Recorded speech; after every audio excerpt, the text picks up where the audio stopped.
नमस्कार, आप देख रहे हैं यूपी न्यूज 24/7 और मैं हूं आपके साथ ज्योतिका। आइए रुक करते हैं कुछ बड़ी खबरों की ओर। महाराष्ट्र की राजनीति में इन दिनों काफी कुछ घटित हो रहा है, जिससे राज्य का राजनीतिक पारा चढ़ा हुआ है। एक तरफ महाविकास आघाड़ी गठबंधन का हिस्सा एनसीपी एसपी के प्रमुख शरद पवार पूर्व सीएम एकनाथ शिंदे को सम्मानित करने के बाद से साथी पार्टी शिवसेना यूबीटी के निशाने पर है। वहीं दूसरी तरफ शिवसेना यूबीटी के शीर्ष नेता मुख्यमंत्री देवेंद्र फडणवीस से मुलाकात कर रहे हैं।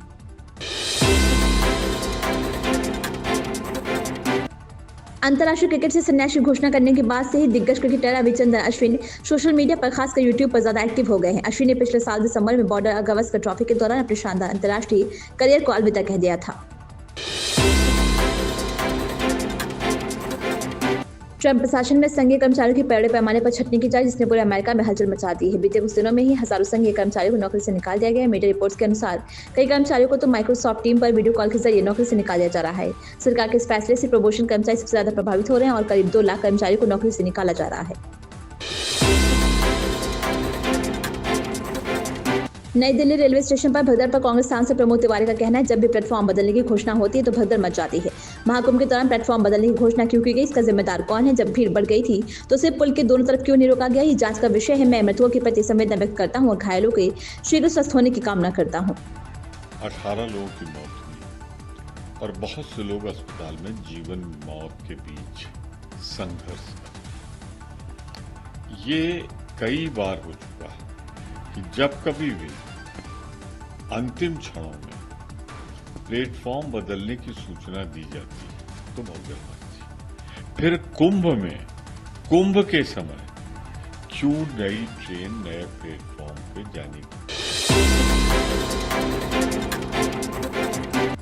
दिल्ली भगदड़ में 18 लोगों की मौत के बाद बिहार में सियासत तेज हो गई। एक और राष्ट्रीय जनता दल के सुप्रीमो ने इस भगदड़ का दोषी मोदी सरकार को बताया है। इतना ही नहीं, लालू प्रसाद ने महाकुंभ को फालतू बताते हुए कहा कि इसका कोई मतलब नहीं है। वहीं मुख्यमंत्री नीतीश कुमार ने इस हादसे में जान गंवाने वाले बिहारियों के परिजनों को 2-2 लाख रुपए देने का ऐलान किया है।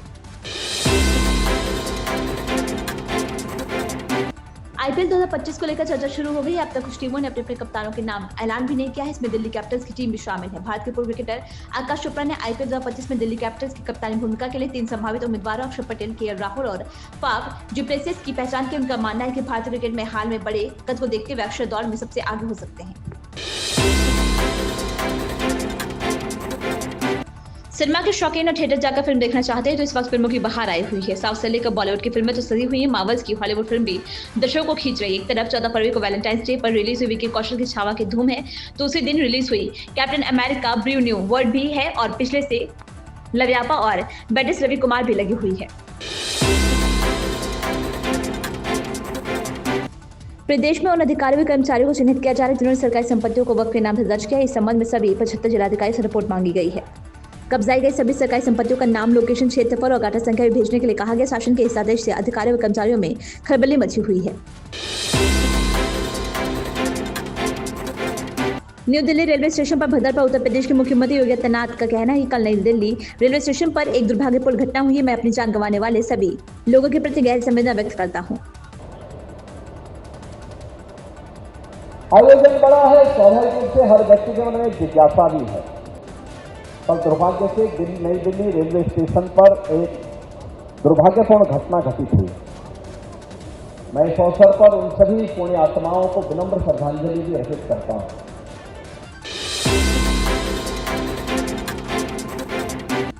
रविवार का दिन बीते हफ्ते की खोज खबर लेने का तो होता ही। आज से शुरू हुए हफ्ते की तैयारी भी हम सब ने शुरू कर दी है। इसी दिन से करते हैं। आपको अंदाजा है कि बीते दिनों बड़े ओटीटी या सिनेमाघरों में कितनी फिल्में या वेब सीरीज रिलीज हुई हैं। ये इसलिए भी जरूरी कि दफ्तर आते समय बस में, मेट्रो में, टेम्पो में या दफ्तर की गाड़ी में आपको देखना क्या क्या है इसका पता चल सके और अगर थिएटर जाने का मौका मिले तो वहां पे सिलेक्शन का अधिकार आपके पास, आपके हाथों में हो।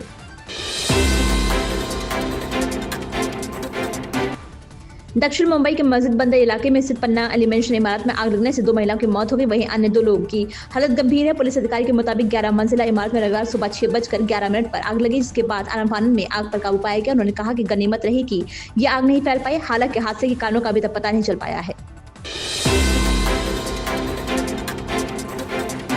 नई दिल्ली रेलवे स्टेशन पर भगदड़ की घटना पर महाराष्ट्र के सीएम देवेंद्र फडणवीस का कहना है ये एक दुर्भाग्यपूर्ण घटना है और सभी ने इस पर दुख व्यक्त किया है और भविष्य में ऐसी घटनाओं को रोकने के लिए प्रशासन निश्चित रूप से उचित कार्रवाई करेगी।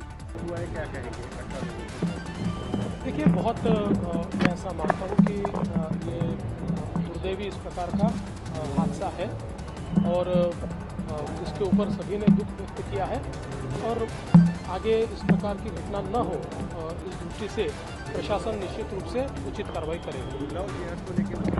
कमेटी बनवण्यात आली आहे, कमेटी बना रही है, क्या ये ऐसा है कि सुप्रीम कोर्ट ने भी अपने निर्णय में लॉ जिहाद की वास्तविकता को प्रदर्शित किया है, एंडोर्स किया है और महाराष्ट्र जैसे राज्य में भी हम लगातार देख रहे हैं कि इस प्रकार की केसेस बढ़ रही है।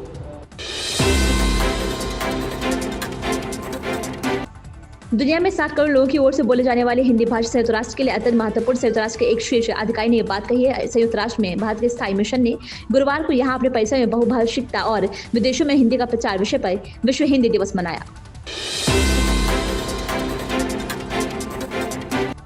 एक्स पर एक पोस्ट में हैदराबाद से लोकसभा सांसद ने भारतीय रेलवे की व्यवस्था से जुड़ी विफलताओं की स्वतंत्र जांच की भी मांग की। भीड़भाड़ वाले इलाके रेलवे स्टेशन पर शनिवार देर रात मची भगदड़ में 18 लोगों की मौत हो गई और 1 दर्जन से अधिक लोग घायल हो गए हैं।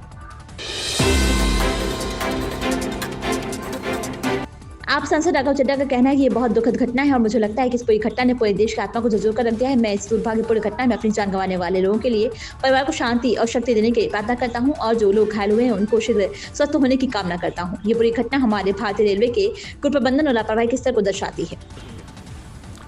देखिए, नई दिल्ली रेलवे स्टेशन पर महाकुंभ जा रहे श्रद्धालुओं की स्टैम्पीड के चलते भगदड़ मचने के कारण जो घटना वहाँ घटी और लोगों की जानें गईं, बहुत अनगिनत लोग घायल हुए, ये अत्यंत दुखदायी घटना है और मुझे लगता है कि पूरे देश की आत्मा को झंझोड़ के रख दिया इस पूरी घटना ने।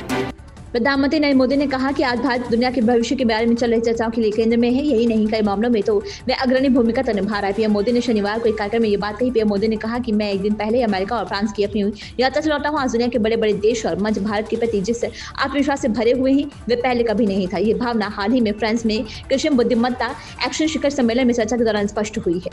इन खबरों में बस इतना ही। बने रहिए यूपी न्यूज 24/7 के साथ। अगर आपको ये खबर पसंद आई हो तो हमारे चैनल को लाइक, सब्सक्राइब और शेयर करें और हमें अपनी राय कमेंट में जरूर बताएं।